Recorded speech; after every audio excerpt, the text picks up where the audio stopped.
Hi, welcome my dear students. Today we are going to learn a very interesting and easiest chapter, that is set. There are two methods of writing sets. Number one, listing method or roster method म्हणजे यादी पद्धती. Number two, rule method और builder form म्हणजे गुणधर्म पद्धती. या दोन पद्धतीचा वापर करून आपणास हा प्रॅक्टिस सेट 1.1 सोडवायचा आहे. Let us start practice set 1.1. Okay. First question, प्रश्न पहिला, write the following sets in roster form. म्हणजे खालील संच आपणास रोस्टर फॉर्म म्हणजे यादी पद्धतीमध्ये लिहायचे आहेत, लिस्टिंग मेथडमध्ये. ओके. त्यामध्ये क्वेश्चन 1 मी अगोदरच इथं प्रश्न लिहून ठेवलेले आहेत, आपणास उत्तर लिहायचं आहे. Example 1, set of even numbers. Even number म्हणजे काय? समसंख्या आणि त्यांचा सेट म्हणजे समसंख्यांचा संच. कसं दाखवायचा? आपण संच कॅपिटल लेटर्सनी दर्शवतो. मग capital A is equal to in curly bracket समसंख्या कोणत्या? 2, 4, 6, 8 up to so on dot dot dot. Okay. उल्लेख कुठंपर्यंत केला नाही म्हणून आपण डॉट डॉट डॉट घेतलं. Number 2, set of even. Even म्हणजे सम प्राईम नंबर्स म्हणजे सम मूळ संख्यांचा संच. कुठून? फ्रॉम 1 to 50 म्हणजे 1 ते 50 मध्ये सम मूळ संख्यांचा संच. आणि तिथे फक्त 2 is only 1. Even prime numbers 2 ही केवळ एकच सममूळ संख्या आहे. म्हणून capital B is equal to in curly bracket there is only 2. फक्त 2 नाही.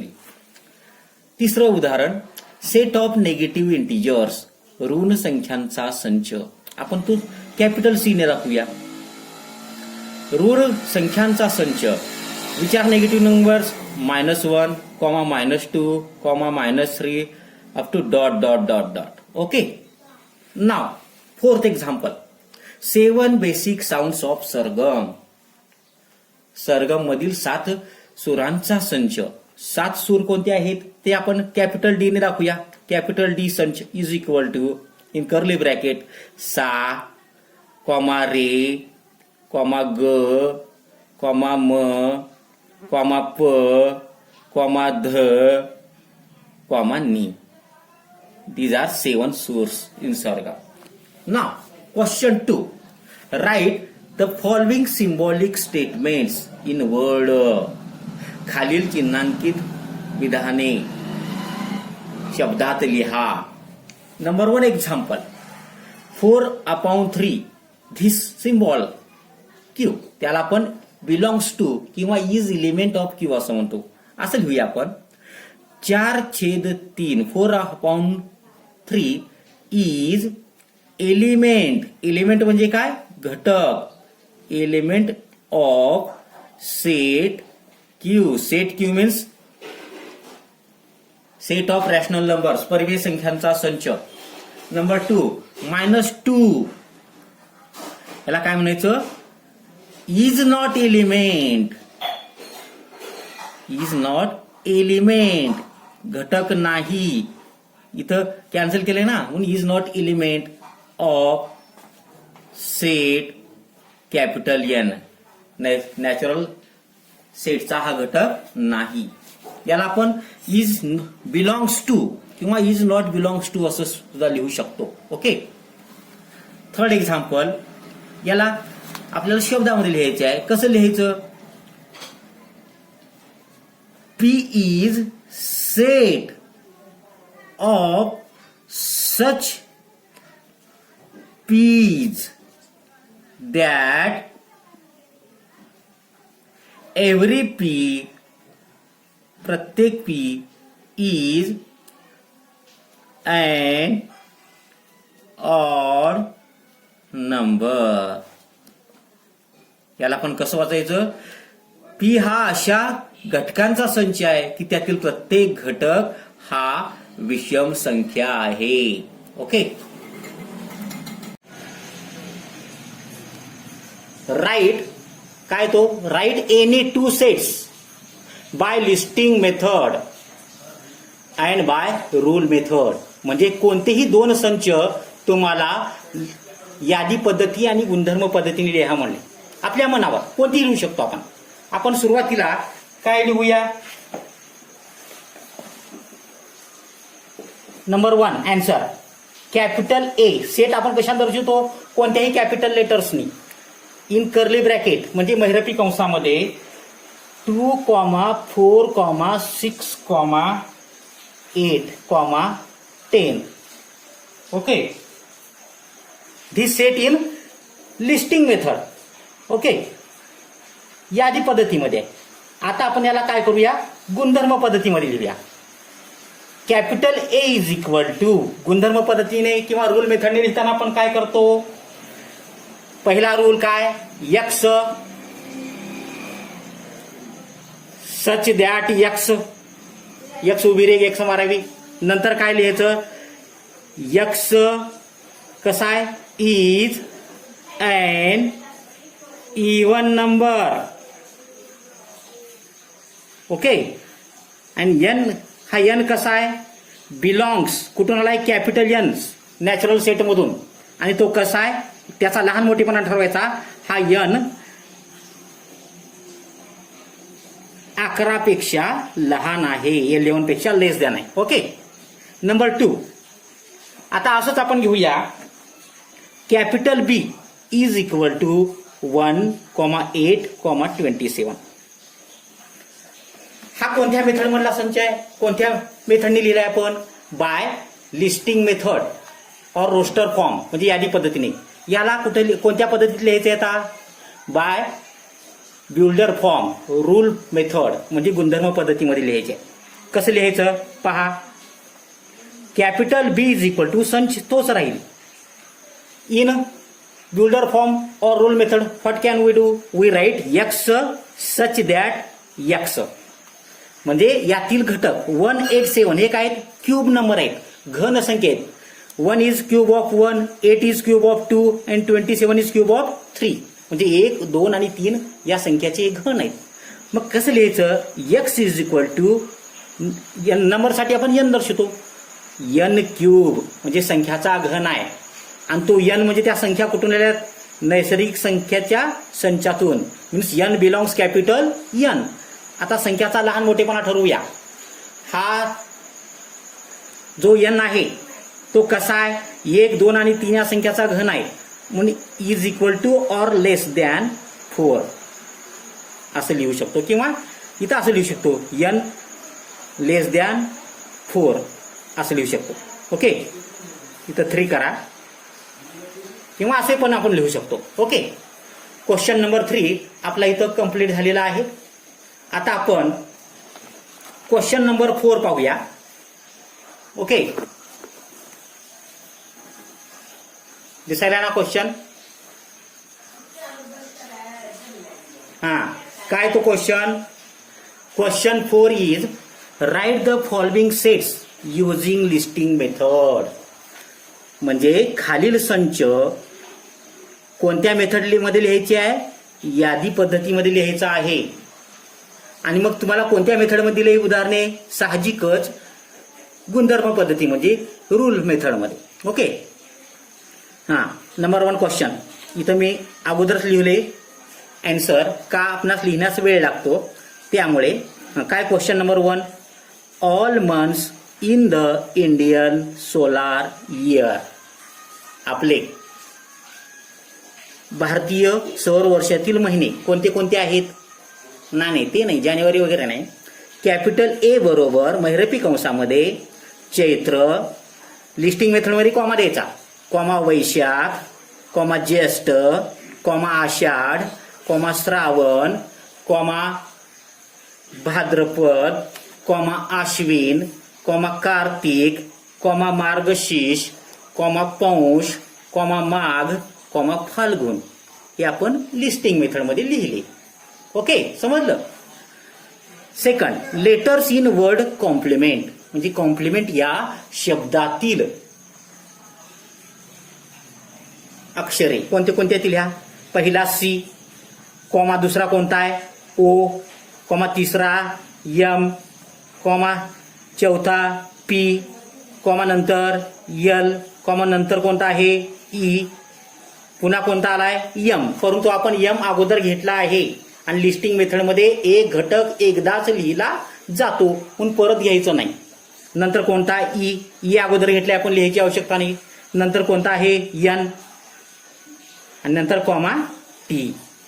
दिस इज आवर अँसर. हे आपलं उत्तर आहे. लक्षात आलं? सोपं आहे ना फार. नंबर 3 काय आहे? Set of human sensory organ. मानवी ज्ञानेंद्रिय कोणते कोणते आहेत? कान, नाक, त्वचा, डोळे, जीभ. हो ना? म्हणजे कोणते? नोज, कॉमा इयर कान, कॉमा टंग म्हणजे जीभ, कॉमा स्किन त्वचा, कॉमा आईज डोळे. आहे ना सोपं. Number 4 set of prime numbers from 1 to 20. लक्षात आलं ना? 1 ते 20 मधील मूळ संख्यांचा संच. मूळ संख्या म्हणजे काय? प्राईम नंबर म्हणजे काय? ज्या संख्याला एकने आणि त्याच संख्येने भाग जातो त्याला आपण काय म्हणतो? मूळ संख्या. That is prime number. कोणते कोणते आहेत? 1 is neither prime nor composite. मूळही नाही आणि संयुक्तही नाही. 2 आहे that is 2 is only 1 even prime number. Okay. Later 3 नंतर कोणते आहे? 5, 7, 11, 13, 17, 19. These are prime numbers. Okay. Why? Because these numbers are divisible by only that numbers. या संख्यांना फक्त त्या संख्येने भाग जातो म्हणून त्या प्राईम नंबर्स आहेत. Okay. Number 5 name of continents of the world. म्हणजे जगात किती खंड आहेत त्यांची यादी ती आपण कॅपिटल ई या संचाने दर्शवूया. इन कर्ली ब्रॅकेट कोणते कोणते आहेत? Asia, Africa, Europe, Australia, Antarctica, south America, north America. Total 7. Okay. 7 खंड आहेत. And last question in this practice set, that is question number 5. What is that? Write the following sets using rule method. Write the following set using rule method.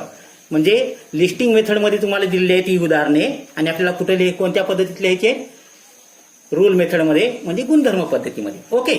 Now observe question number 1. What is that? 1, 4, 9, 16, 25, 36, 49, 64, 81, 100. हे काय आहेत रे? हे perfect square आहेत. वर्ग संख्येत. Okay. 1 ते 10च्या. मग कसं लिहायचं? कोणत्या मेथडमध्ये लिहायचे आहे? रूल मेथडमध्ये. आणि रूल मेथडमध्ये लिहिताना काय करतो आपण? In curly bracket set A म्हणून A is equal to in curly bracket काय करतो? यक्स उभी रेग x x such that x. हे कसले नंबर आहेत? परफेक्ट स्क्वेअर म्हणजे is equal to square of numbers म्हणजे यक्स बरोबर यांचा वर्ग. आणि हे कुठून आले? त्या संख्या that belongs from capital N म्हणजे नैसर्गिक संख्याच्या संचातून. 1, 2, 3, 4, 5, 6, 7, 8, 9, 10 हे नैसर्गिक संख्याचा संच आहे ना. सेट ऑफ नॅचरल नंबर्स म्हणून आपण त्याला असं लिहिलं. आणि संख्याचा नंतर लहान मोठेपणा ठरवायचा. हे नंबर्स कसे आहेत? 10 पर्यंतच्या वर्ग आहेत. 10 पर्यंतचे. त्यामुळं is equal to or less than 10. आहे ना सोपं. Now second question. What is that? Capital B is equal to 6, 12, 18, 24, 30, 36, 42, 48. पहा हे 6च्या पटीतील संख्येत मल्टिपल ऑफ 6. 6ला 1 न गुणल्यानंतर 6 1 6, 2 न गुणल्यानंतर 6 2 12, 3 न 6 3 18, 6 4 24, 6 5 30, 6 6 36, 6 7 42, 6 8 48. म्हणजे 1 ते 8 या नैसर्गिक संख्यानं क्रमानं गुणल्यास या संख्या येतात. मग लिहायच्या कोणत्या मेथडमध्ये? रूल मेथडमध्ये. म्हणून महिरपी कंसामध्ये in curly bracket x slash x x such that x काय लिहायचं? हे कसे आहेत? Is equal to multiple of 6 into N 6n comma द्यायचा नंतर आणि धिस एन बिलॉंग्स कुठून येतं 1 ते 6 नंबर 8 नंबर कॅपिटल एन नैसर्गिक संख्याच्या संचातून म्हणून एन बिलॉंग्स एन लिहिलो म्हणजे हे नॅचरल सेटचे घटक आहेत नंतर संख्यांचा मोठेपणा लिहायचा 1 ते 8 संख्या आहेत ना 1 to 8 म्हणजे तो एन कसा आहे एकतर बरोबर किंवा लहान कुणापेक्षा 8 पेक्षा 1 ते 8 आहेत ना मल्टिपल त्याच्यामुळं ऍट लास्ट शेवटी काय म्हणले पहा question number 3 capital C is equal to S comma M comma I comma L comma E okay आता कोणत्या पद्धतीत लिहायची आहे in rule method therefore capital C is equal to in curly bracket मग पहिला नियम काय rule x such that x लिहायचंच नेहमी मग मला सांगा या शब्दापासून कोणता वर्ड तयार होतो इंग्रजी स्माईल तेच लिहायचं ना मग is a letter of word smile smile या शब्दातील अक्षरे आहेत नाव नंबर 4 काय क्वेश्चन नंबर 4 ही लिस्टिंग मेथडमध्ये आहे त्याला आपण कोणत्या मेथडमध्ये द्यायची आहे रूल मेथडमध्ये काय दिलंय Sunday Monday Tuesday Wednesday Thursday Friday Saturday हे काय आहेत डेज ऑफ वीक मग लिहा रूल मेथडमध्ये कसं लिहायचं तर त्याला असं लिहायचं कॅपिटल डी सेट आहे ना is equal to in curly bracket rule method म्हणून x such that x okay आणि हे एव्हरी एलिमेंट काय डेज ऑफ वीक देअरफॉर लिहायचं इज डे ऑफ वीक आहे ना सोपं इझी ना okay now last example what is that capital X is equal to in curly bracket A comma E comma T लिहा in rule method x such that x या शब्दापासून कोणतं तयार होतो इट हे वर्ड किंवा टी हे होऊ शकते म्हणून काय लिहायचं is a letter of word it curly bracket close आहे ना सिंपल सोपं okay here our practice set 1.1 ends here सराव संच आपला 1.1 इथे संपतो ओके आलं ना लक्षात सर्व विद्यार्थ्यांनी समजून घ्या काही अडचण असेल तर फोन करा